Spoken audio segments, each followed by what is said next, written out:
मैं मैं बहुत परेशानी हूँ। तेरा मेरा कोई प्रश्न नहीं है। 13 साल से मैं ओसीडी से क्या चीज है? महाराज जी ओवर थिंकिंग। ओसीडी, और मेरे को रात में भी मतलब 2 घंटे दो। अगर हमारी बात मान लो और कुछ दिन आप कर लो, फिर आपको लाभ न मिले तो हमें बताना। नाम जप कर रहा हूँ, पर नाम जप करते करते ही 2-3 घंटे ही सो पाता हूँ टैबलेट लेने के बाद भी।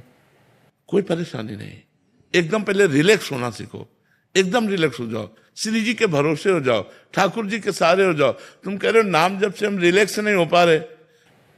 नहीं हो जाते पर नींद खुल जाती। आज से शुरू करो तुम, नया जीवन मानकर राधा राधा राधा राधा राधा।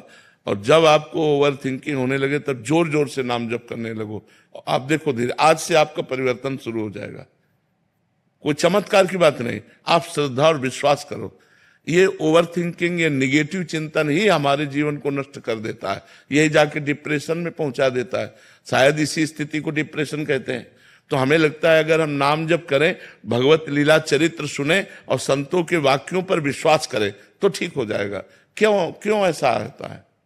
पूर्व पाप ही तो हमारे ऐसा चिंतन करवाते हैं।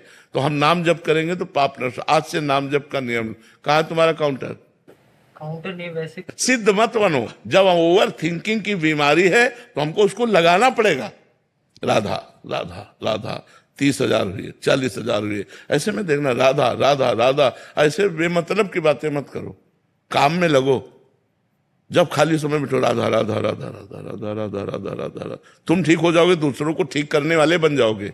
शुरू करो, तुम काउंटर खरीद लो और शुरू करो। हम जैसा कहें वैसा कर। यार डॉक्टर कहता है तो हम टिकिया और टेबलेट और इंजेक्शन सब ले लेते हैं, और हम तुमसे बात करें कि इससे ठीक हो जाओगे तो मान ही नहीं रहे। इसलिए नाम जप करो, सब ठीक हो जाए। तुम्हारे जैसे 50 ठीक हो गए, बस बात मान लो। आप काउंटर लो और शुरू करो राधा राधा राधा राधा राधा राधा राधा। और फिर मैं बताओ, सुबह 4 बजे उठ करके टहलो, टहलते हुए नाम जप करो, ठीक है? 2-3 लीटर पानी दिन में कम से कम जाना चाहिए। और 1 अध्याय भागवत का पढ़ो, श्रीमद् भागवत का। अपने चिंतन को बदलो, चिंतन की धारा को अध्यात्म की तरफ बदलो, तो अभी आनंद आने लगेगा। नहीं तो बच्चा अगर सावधान नहीं रहे तो डिप्रेशन में पहुंचा के और गोलियों पर जीवन कर देगा। ढेर सारी दवाइयां खाओ और परेशान रहो। दवाइयां भी कहीं ना कहीं साइड इफेक्ट करती हैं शरीर में। जो अंग्रेजी दवाइयां हैं वो परेशान कर। मानसिकता ऐसी हो गई कि महाराज जी हम चाहते हैं कि जंतुर मिल जाए, हमें ना कुछ करना। नहीं, ये इससे कुछ नहीं होने वाला है, इससे कुछ नहीं होने वाला है। ये हम अनुभव की बात बताते हैं। तो आपको जपना पड़े, क्योंकि आपसे पाप कर्म हुए हैं। जब हम शरीर से पाप करते हैं तो हमें शरीर को सेवा में लगाना चाहिए। कहीं ना कहीं गौ सेवा, ठाकुर सेवा, माता पिता की सेवा, समाज सेवा, तो हमारा शरीर पवित्र होता है। हमारी मन अपवित्र हो गया है तो नाम जप में लगाना चाहिए। वाणी मन सब पवित्र हो जाता है। तो शरीर से माता पिता की सेवा करो, नाम जप। अपनी माँ के पैर छूते हो? रोज छूते हो?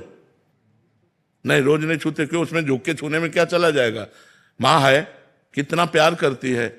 अभी तो अभी आप यही तो कह रहा हूं, पॉजिटिव चलो, पॉजिटिव। अभी आनंद आने लगेगा। माता पिता के पैर छूना, उनकी कुछ सेवा बन जाए। उनके कपड़े हैं, उनके कपड़े धो के फैला दिए, नाम जप कर, अभी पवित्र हो जाओगे। ये सब पाप का फल होता है भैया। जब पाप हमारे अंदर पूर्व का आता है तो निगेटिव चिंतन करा के हृदय को जलाता रहता है, ओवर थिंकिंग में फंसाता रहता है।